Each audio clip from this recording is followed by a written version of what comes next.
Alright guys, welcome back to the channel. It's Matty here, and today we're talking anti-meta, specifically what I believe is the strongest and best anti-meta choice for this upcoming week or even couple weeks of Pokemon Pocket competition. The meta has changed a lot over the last couple weeks. We talked about it in our meta report video and then our tier list video, but today what I want to do again is just talk about what I believe is the best anti-meta choice for this upcoming week of competition. That's going to be Magnezone and fighting type, archetype, aggro package, Hitmonlee, and Marshadow. This is a deck that actually saw a lot of play this past week of competition, and it did do well. I believe it got a top 4 finish. I think it was the 5th or 6th most played deck of the tournament. It really is on the rise, but this week in particular, I actually think it's going to be a really strong anti-meta choice. Quickly, let's run over the deck. Of course, we have the Magnezone lineup. Everybody knows Magnezone. It's really, really good. It's independent from everything else in the deck, which means we're basically able to set this thing up without needing to run electric energies or really even attach any energies to it at all. It's going to be really good. There's still a lot of water decks in the format hitting for weakness against a lot of Pokemon that aren't even water types, things like Zapdos, like Aerodactyl, like Yanmega. There's just a lot of Pokemon weak to electric type. A big reason why Magnezone, again, is one of the best attackers and Pokemon in the game right now. Electric type, the best offensive type in Pokemon Pocket. And then we're just pairing it with, again, the Hitmonlee Marshadow package. Paired with Cyrus, this combination of Hitmonlee and Marshadow is so good. Cyrus, again, one of the most meta-defining cards in the entire game. Paired with Hitmonchan is just an additional attacking option here to lead off. Basically, all single prize Pokemon, which is good. Our opponent has to KO us 3 times, and that can be a little bit more difficult than you otherwise thought so. So, why am I talking about this particular deck? I mean, we saw that Exeggutor ended up winning this Ursa Days tournament of the past week, and Exeggutor really is kind of rising to the top of the metagame. I put it in S tier. Right now, I do think it's actually the best deck to play in the game right now. It has a really good Darkrai matchup. In fact, Exeggutor actually has a really good win rate against the deck that we're taking a look at today.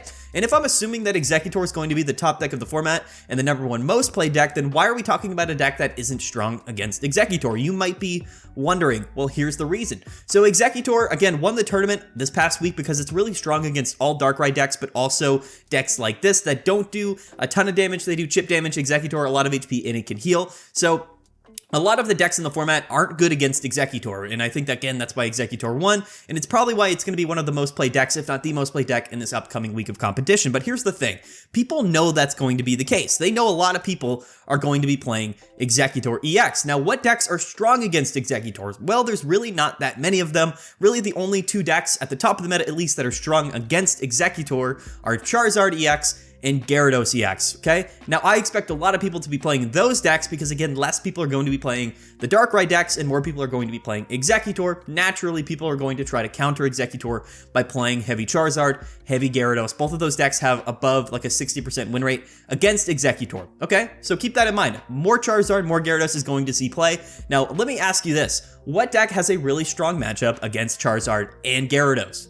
The deck we're taking a look at today is going to be Magnezone in the fighting type package. Not only that, but we have really strong matchups against all of the Darkrai decks as well. This originally was a counter Darkrai deck, but also, again, very good against Gyarados, almost an auto win against Gyarados, and above 60% win rate against Charizard. So yes, we are struggling against Exeggutors. However, we're basically doing extremely well, I should say, from a win rate perspective against all of the other top decks in the format, especially the ones that are going to be played to counter Exeggutor. So we're playing sort of a counter meta.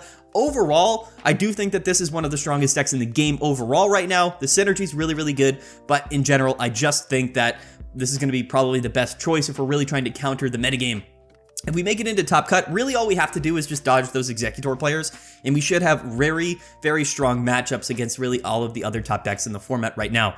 So that's kind of my explanation. I know that was a really long intro, and I apologize. I might have lost you a little bit, but basically to summarize, Exeggutor going to be the most played deck, Darkrai kind of falling down in play, but it's still going to be, Darkrai's still going to be probably the 2nd or 3rd most played deck. All of the variants, when you combine them, a lot of people are still going to be playing Darkrai. This deck here has a strong Darkrai matchup, but also a strong matchup against Charizard and Gyarados, which are going to be the other top decks in the format. So that's it. That's the explanation here, but let's go in and talk a little bit about the deck and play some games here in this emblem event. I did get my 45 wins earlier today. I was playing Exeggutor most of the time, and in fact, a lot of people are playing Exeggutor on the ladder, so I guess we'll get into just some matches and we'll see. Alright guys, let's hop right into it and see what matches we run up against with our Magnezone and fighting type deck list. So really, we don't mind playing most things in the format right now. We have a pretty good matchup against almost everything other than Executor. That is definitely a really, really bad matchup for our deck. Technically, it's winnable, but for the most part, Executor is just so fast-paced. The healing really does negate that chip early damage that we do with these fighting-type packages. But unless we get a really, early Magnezone, it's pretty tough. Although we do actually start with a really good starting hand, actually. We can get Magnezone set up really early, and we have a Hitmonchan lead off, which is pretty strong. And we see a Ralts in the active spot, which means we're probably playing Gallade, which is actually a really interesting matchup for us. Oh, we draw the Marshadow as well. But yeah, like I was saying, this deck here is really good against basically like the number 2, number 3, number 4, number 5, number 6 most played decks. It's not countering the number 1 most played deck, but oftentimes players are really smart that play Pokemon Pocket. By players, I mean all of you guys probably watching this video because you're a little bit ahead of the curve. So when you're playing in a tournament, there's multiple choices, right? You have options as to, what decks you want to try and play. Those options are you either play decks that are at the top of the format, really kind of the number 1 deck, which in my mind is Executor right now. That's why I put it in S tier of my tier list yesterday.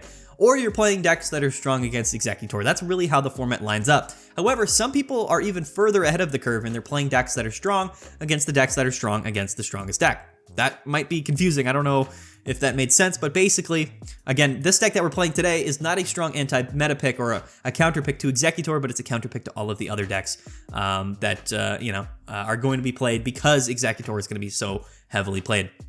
60 HP is kind of tough here because basically, if he has a Lucario, which he probably does, let's be fair, he's probably got a Lucario in hand. He's going to KO our Hitmonchan, and that is unfortunate, but we can go into our Magnezone and KO it here. Yeah, so I'm not actually too upset about this. He is hitting us for 60 damage. The turn 2 energy Lucario, it's an interesting strategy, but it's not that bad. It does equal to 80 damage. That is enough to KO our Pokemon in particular. But luckily for us, we kind of just drew the nuts, and now we can just go into back-to-back Magnezones, which is going to be pretty strong for us, I would say for sure. And do we want to Pokecom away this Marshadow? I think we probably do. But first of all, let's just go ahead and Volt Charge and show him that we do have the Magnezone. Turn 1. We are going to have to evolve here, which is tough. We only get 2 attacks with Magnezone. That's kind of the ticking time bomb that is Magnezone because we're not running electric energies. You can only attack as many times as you've, accelerated electric energies to yourself because we discard an electric energy when we attack, and we need at least 1 to attack. So that's kind of how that works at least. But let's go ahead. Let's just quickly, let's bench the Hitmonlee because why not? But if we see, so he can't even attack with Gallade next turn, which means that we're just in a really good position. This is really, I think, the biggest upside to something like Magnezone is that it's just the potential to have it on turn 3 and do 111 damage is insane. It's honestly like, if you do draw into Magnezone and you get it early enough, it's one of the strongest tempo cards in the game because, again, turn 3, 110 damage is just absolutely crazy. So if we see the Gallade here, it's actually not the end of the world. Like I said, we can start attaching to our Marshadow. We can just hit with Magnezone one more time, then go into our Marshadow when we get KO'd. We're going to see the Sabrina here, and I don't actually care much about that, honestly. It's actually a good play. Like, the Sabrina was actually really clutch from our opponent here because unless he benches something, Hitmonlee's not... Oh, he does. Okay, so he's evolving. Because now we have to... Unless we draw into, like, an X-Speed or something, we have to attach to retreat, which is actually... Yeah, that's actually really interesting.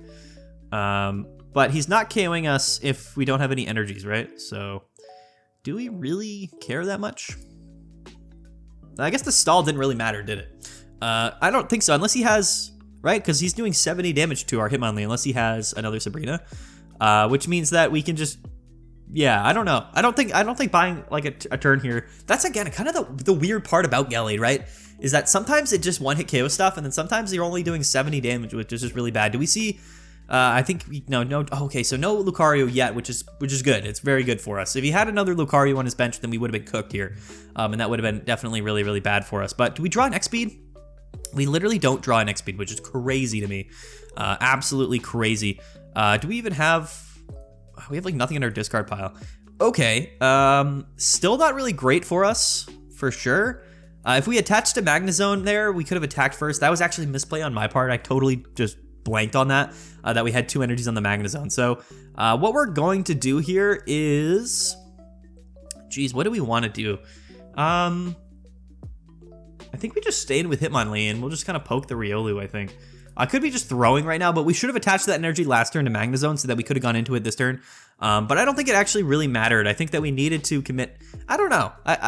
It's an interesting sort of scenario, right? He's gonna KO our active here, and if we see the Lucario, that could be tough.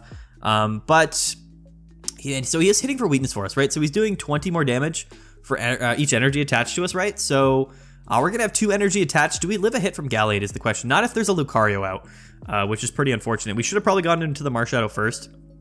Actually, no, I don't think it really would have mattered. So, yeah, okay, so that Sabrina came in super clutch, and there's the X speed. That would have been the game changer for us, definitely. Okay, so here's what. Okay, man, this is super interesting. I don't think we have any other option, do we? I think we just have to hit with Magnezone. But again, if we do the math here, he's hitting for 110 with weakness. With Lucario, that's a KO. So we just have to hope that he doesn't have Lucario in his hand. And that's really the only saving grace for us, possibly. But either way, like, we can attack with Magnezone again. So I think we're kind of cooked in this matchup. I think we misplayed. I think it was a misplay because if we attached to Magnezone that turn, then we could have attached to the active Hitmonlee and then retreated.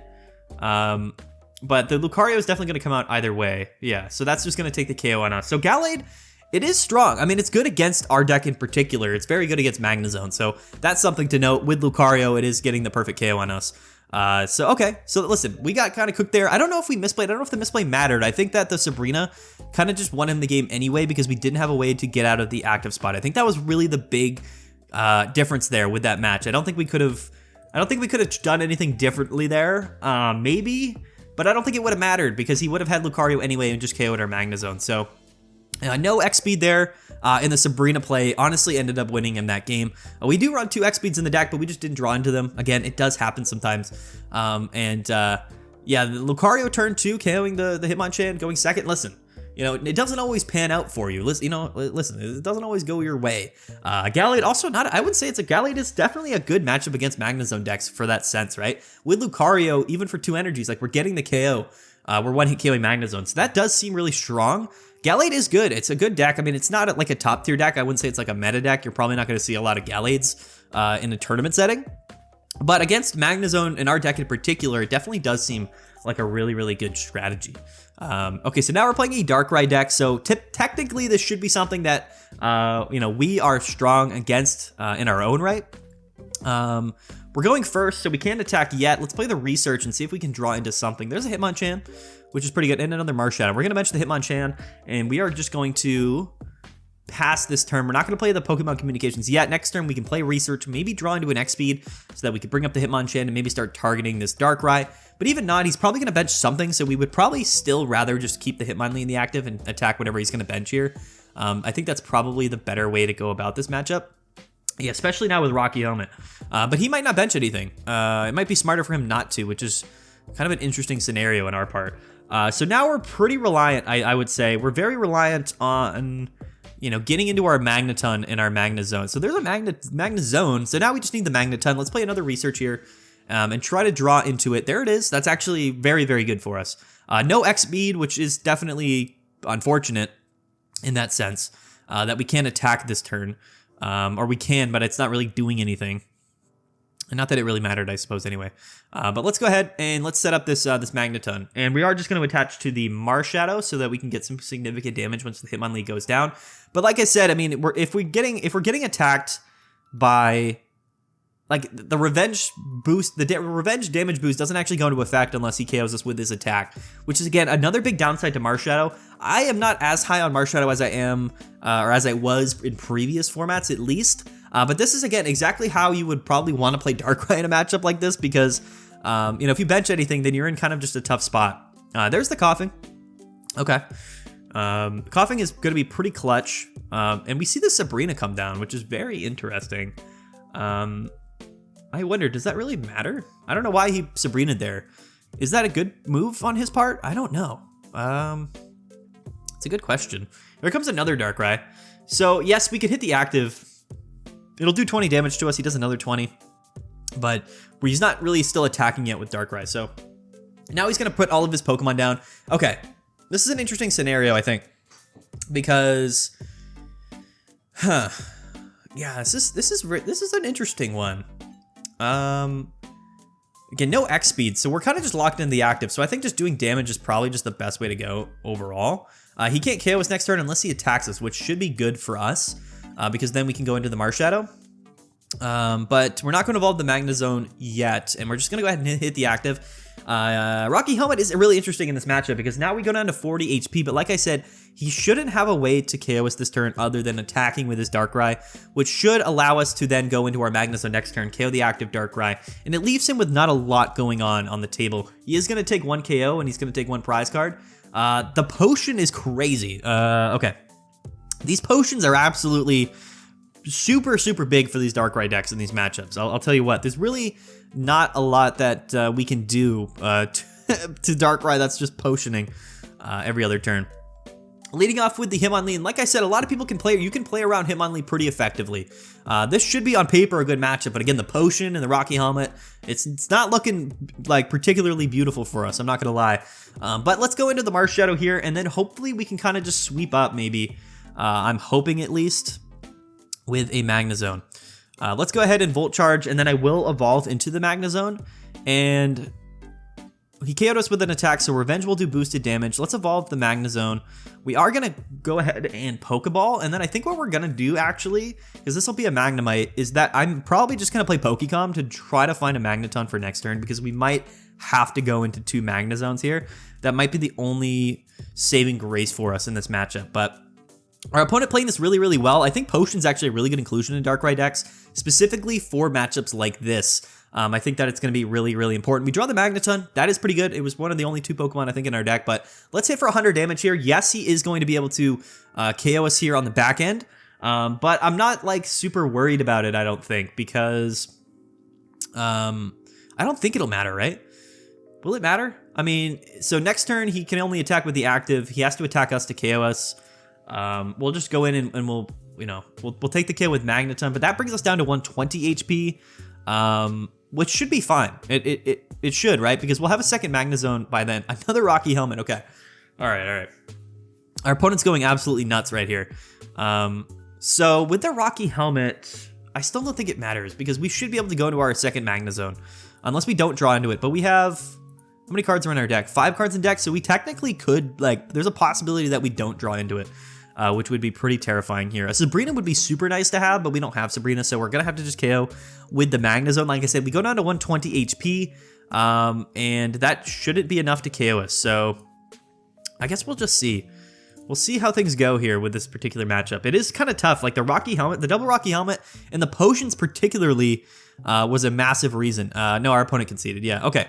I don't like that concession, actually, for my opponent, because I think he did actually have a pretty good chance there. But theoretically speaking, the odds of us drawing into our Magnezone there were, like, almost guaranteed. So I think we had a pretty good chance to win that game. I still don't think he should have conceded, personally. But even the potions and the Rocky Helmets, again, I still think that matchup is good for us. But either way, I think it's funny that people are actually playing Darkrai to help counter maybe this particular matchup because, like I said, this deck was built originally to counter Darkrai EX, in particularly other Magnezone and Darkrai decks or Darkrai and Weavile. So it's really, really interesting to see how the meta is formulating, but like I said, I think that a deck like this is not only strong against the Darkrai decks, but it's actually, if you look at the win rates, like we have like a 70-something% win rate against, or an 80% win rate against Gyarados, and we have like a 60 to 70% win rate against, let's start off with Hitmonchan, against Charizard. And I'm actually, my stock is really high. People kind of flamed me on my tier list for putting Charizard so high on the my tier list yesterday, but it's a meta tier list. And if we're looking at Charizard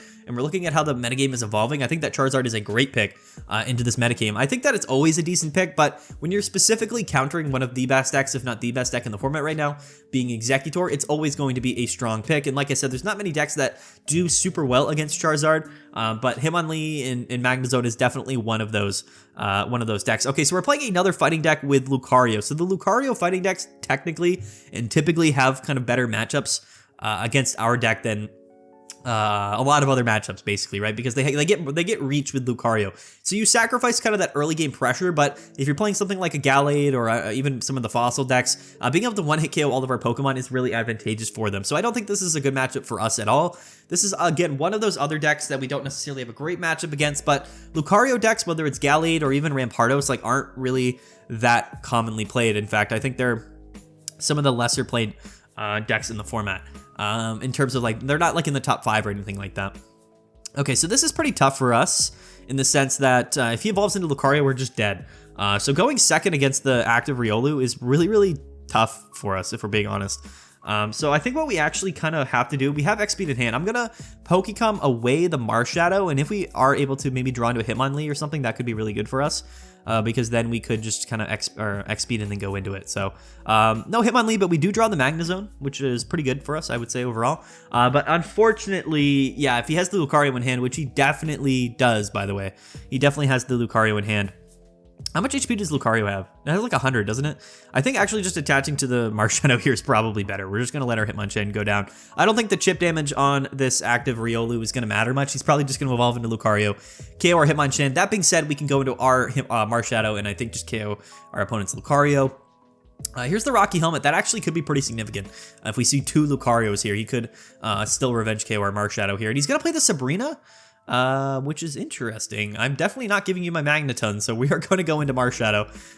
Sabrina's an interesting play, but again, if we see double Lucario here, he's just going to KO our Marshadow, which is really tough. That's a really bad situation for us to be in.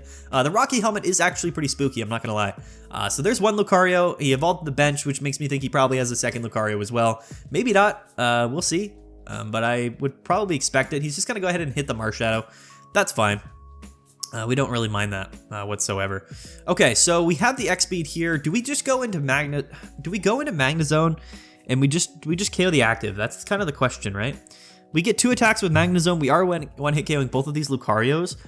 Is there a lot of other reasons not to, I guess, is what I'm wondering. We still have Marshadow, which can revenge for 100, so I'm kind of banking on that. So I think that just going into Magnezone here immediately is probably the best bet. We're just going to KO the active Riolu. And this Lucario, even with weakness in the boost, is not going to KO our revenge KO our Magnezone. So we're just going to take the KO in the active Magnezone and then KO the other Lucario. And yeah, that's going to be the concession from our opponent. Okay, let's just do one more match. We haven't played against like any Gyaradoses or Charizards or anything like that. We did play it against the Darkrai. We got the win. We've won a couple of games here. What did we lose to? I forget. Did we lose to something? I honestly don't remember. My memory is absolutely terrible. Like, we did thank our opponent, though. We remembered to thank our opponent, which is a good thing. But yeah, I really don't have too much else to say about the placement of this particular deck in the metagame. I just feel strongly about it. It's kind of a hunch to me.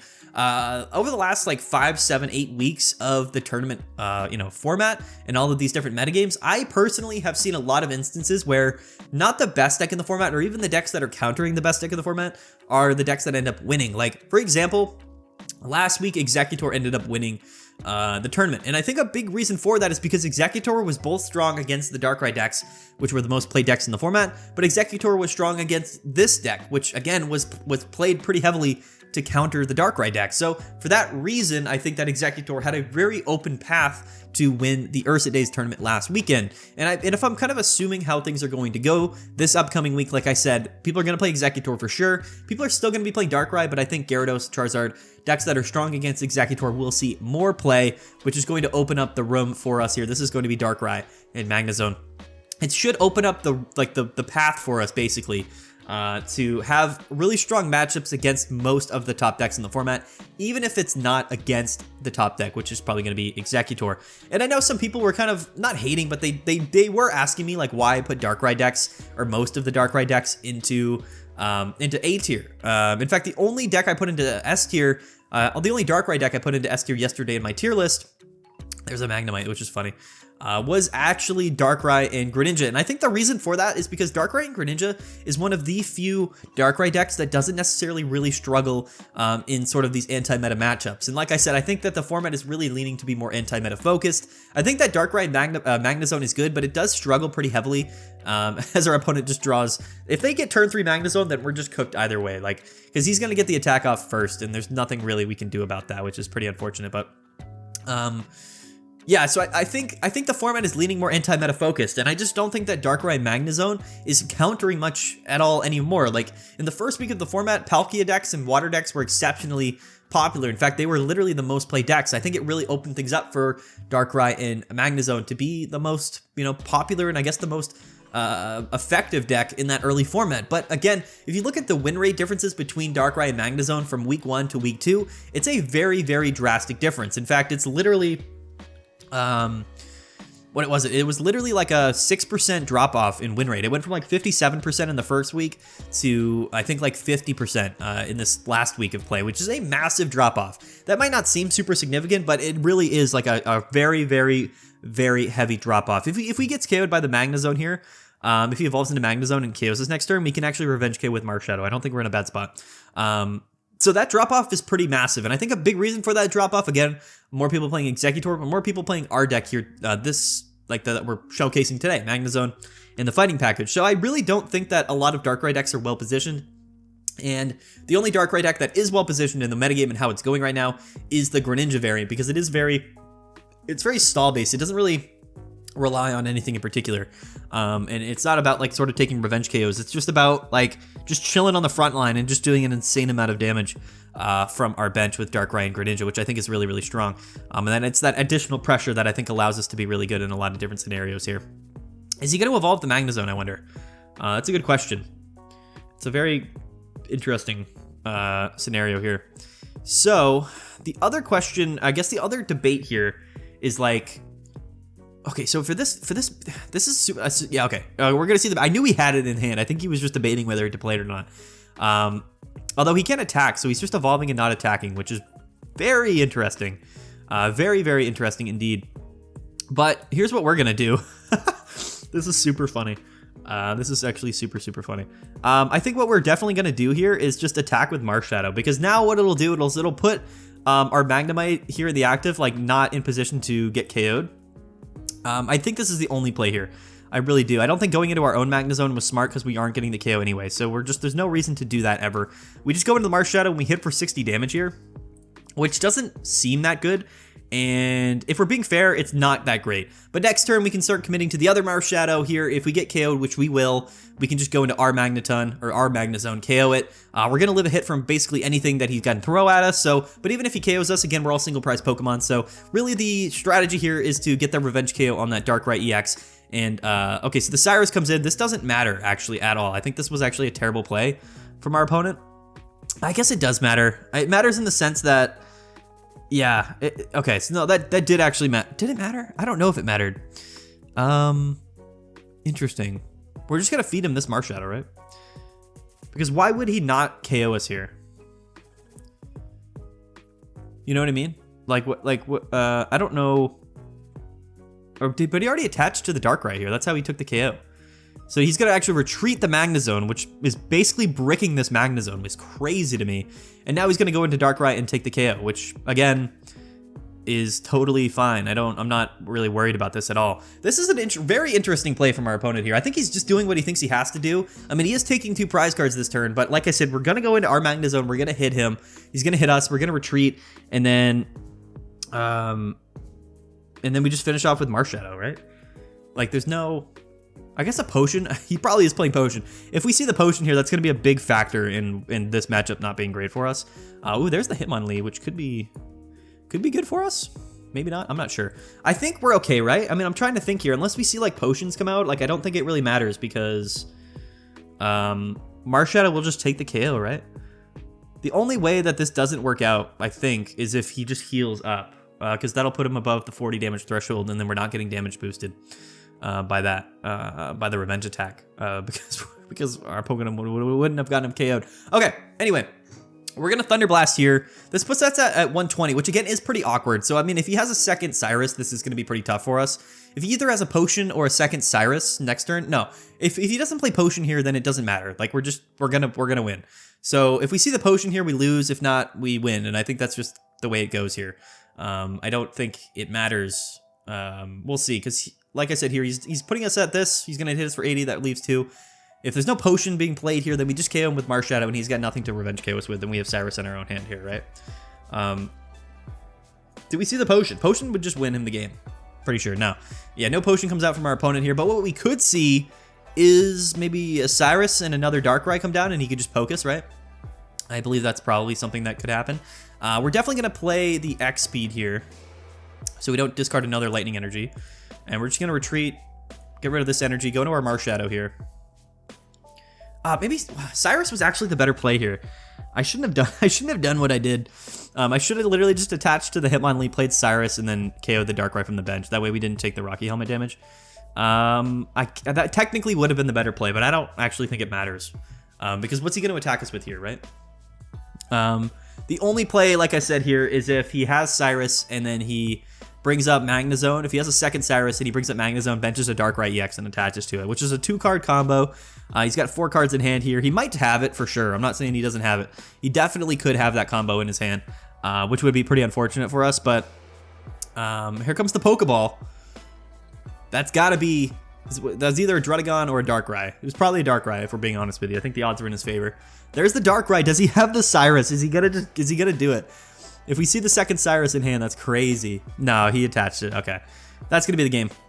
Shout out to our opponent here, though. I mean, that was a good match, but technically we should have a pretty distinct advantage here in this particular matchup. So I'm not really hating on him. Magnezone is weak to fighting, so we are just KOing him in general. But yeah, we have 2 Cyruses here. That's kind of the problem with this format is like you can't. You gotta, it's whoever uses Cyrus. He uses his Cyrus early in the match, which just put him ahead, but we had our Cyrus for earlier in the match, which again puts us ahead here. But this is just gonna KO him, right? I'm not terrible at doing math here. This is 40 plus 20 is 60. That should be the KO here, and that's gonna be the game. So yeah, anyway, pretty fun matches. Overall, I think that Magnezone and Hitmonlee is a strong deck, just in various different scenarios, I think, in this format. But I do still think it's the best anti-meta pick, at least right now for this upcoming week. If you're not playing Executor, I would recommend that, you either counter Executor or that you play this deck here. I don't think that Darkrai is a great choice. I think that it struggles too much against the other decks that are really, really prominent in the format, particularly Executor. You're just not going to get through that heavy wall of Executor and this Marshadow and Magnezone deck, at least in this upcoming week of competition. But that's just my opinion. We'll have to see. I could be entirely wrong. Maybe Darkrai and Weavile or Darkrai Magnezone just ends up winning next week. But no, I feel pretty confidently. I hope you guys enjoyed this video. Again, I probably am going to showcase maybe 2 decks every week. I'm going to try to showcase decks that I think are either really strong anti-meta picks or just, really strong meta picks in general. To me right now, like I said, I think the best deck in the format right now, at least this week, is going to be Executor, whether that's with, Yanmega or Celebi. It depends. I think they're both very similar. But I think if we're anti-meta picking, if we're really trying to play the metagame, I think this deck here is actually going to be our best choice here. But anyway, guys, I'm going to get out of here. Peace out. Have a good one. Hope you guys enjoyed the video. If not, like and subscribe. I really do appreciate it. And yeah, we'll see you guys next time. Peace out.